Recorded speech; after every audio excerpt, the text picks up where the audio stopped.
And what did you do before this? Crime reporter. Crime reporter. It Wow. was not the same. Well, what is worse? What? What is worse? The Then crime? Yeah, this, what you're doing now, or the crime reporter? Well, I mean, they're both hard, obviously, and you admitted both are hard. Which one is worse?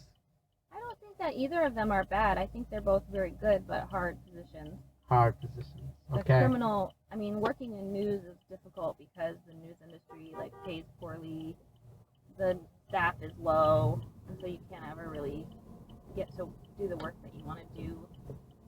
Newsrooms are owned by corporations or families that have business interests, so it's like just hard. It's all hard. But like the devastation of people was difficult to deal with, which is why I quit. Okay. So how long you did that for? Like 15 years. Ooh. But it wasn't always crime. It was like other stuff. Of course. Reporting. What?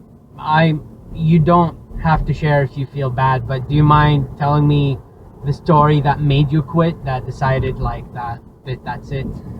You're a good interviewer, so you should be a journalist. Thank you. The last story I did was about a man who probably killed 2 women and got away with it and made their deaths look like suicides. And wow. So at the end of my time there, I was very paranoid because this person was in the community and we were writing about him, though not naming him.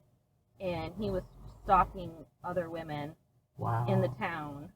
And he knew who I was because I'd spoken to him on the phone and I'd gone to his house to see if he would talk to wow. me. And I also called him out of the blue and like got him on tape. And he like lied, you know. I mean, he immediately started lying, and I was very worried because I thought it was wrong to put my family at risk. Absolutely. Because this man was actually a threat in the community. And he probably murdered 2 women. And at the end, I was very conscientious of what kind of cars were around me. I knew what kind of car this person drove. I knew how he threatened and stalked other women, and I was like, I gotta get out of this. So. And then there was another murder, which was just like so sad I couldn't take it anymore. And that was a child killed another child with a bow and arrow. Ooh.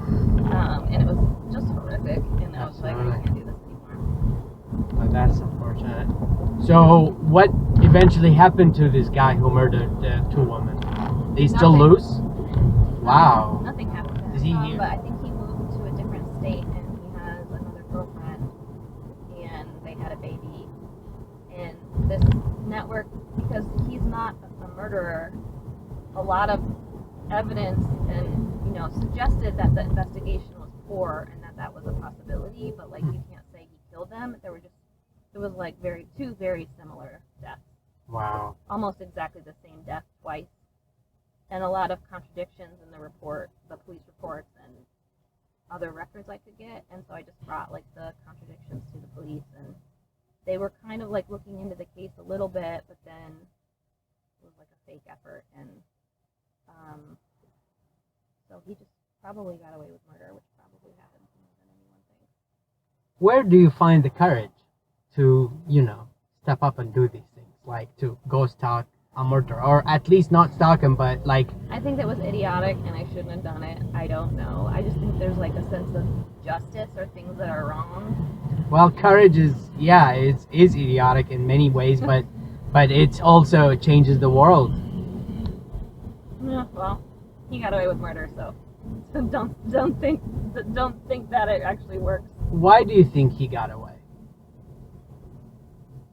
I think that he's a veteran and police were not easy on him. How?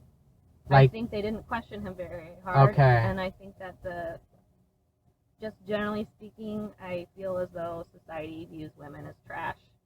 Oh. And especially one of the women was a woman of color. Okay. And I feel as though this is just a theory, between his being a veteran and a charming person, very charming, a psychopath actually, I think this person is. I think he's a psychopath. So he actually in Iraq, there were in the Iraq war, he had some troubling. I heard whispers of troubling history during the war. Wow. Because he was in combat. He was actually in combat. People lie about being in combat, but he was in combat. So I think he might have come back not right, and he wasn't right to begin with. And then his own family was afraid of him. Wow. So they actually called me to thank me for writing the piece. Really? His family? His uncles and aunts and cousins. Wow. And they were all afraid of him. And Wow. that's really striking because most family will call and say, you're a terrible person. You just painted my beloved son in this way. Of course. And then they were saying, please, thank you. We thought something was wrong. So anyway. Wow. But it didn't change anything. Don't you think there is another kind of justice in another life that will... I don't know. You're talking about the justice here. Yeah. Perhaps.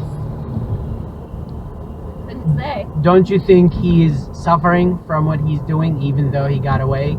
No, because I think he's a psychopath. He's a psychopath. And I think he actually tried to use the death of these women to get attention and make people feel very bad for him.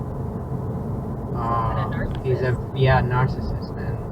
He thinks he's a victim when he was sent to Iraq for the war. Who knows? Who knows exactly? Who knows what's going in that little head of his?